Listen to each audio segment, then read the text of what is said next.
جب رسول اللہ کو زد و کوبا گیا، مارا پیٹا گیا، شہر سے باہر نکال دیا گیا، لوگ آئے اور خدیجہ سے کہتے جانتے ہو تمہارے شوہر کو شہر سے نکال دیا گیا ہے، وہ لہو لہان ہے اور نعوذ باللہ عنقریب ان کی جان جانے والی ہے۔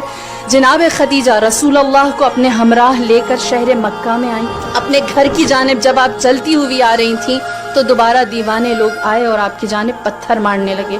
جناب خدیجہ یہ اس زمانے کی خاتون تھی جہاں آپ سب جانتے ہیں عورت کی وقعت کیا تھی، اونٹ پر قربان ہو جاتی تھی 100 عورتیں۔ ایک سرخ اونٹ کی قیمت کیا تھی؟ 100 عورتیں بطور کنیز۔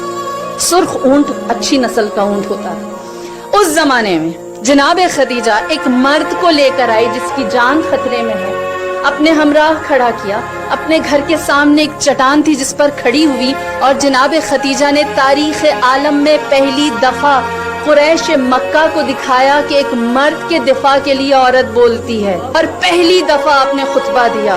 آپ اس چٹان پر کھڑی ہوئی اور آپ نے فرمایا اے لوگو تمہاری حیا کہاں چلی گئی؟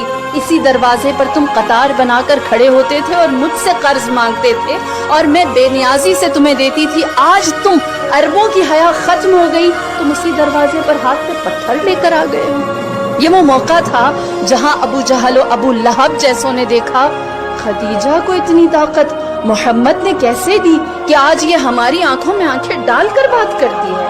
اور جناب خدیجہ کی ہیبت، وقار، کلام کے اندر لہجہ اور آپ کا سخن، فصاحت اور بلاغت اور میں یوں کہوں اعتماد ایسا تھا کہ سب بپھر گئے، کوئی محمد کو کچھ نہ کہہ سکا، سب جان گئے اب خدیجہ صرف مالدار نہیں ہے، اب اس کی طاقت صرف دولت نہیں ہے، اب خدیجہ کے پاس ناز کرنے کے لیے محمد ہے، اور اس کا اعتماد اب وہ مال و دولت کی بنیاد پر نہیں۔ لہٰذا عورت پہلی دفعہ سامنے طاقتور ہو کر آئی، قریش مکہ جان گئے کہ اب یہ وہ عورت نہیں رہی۔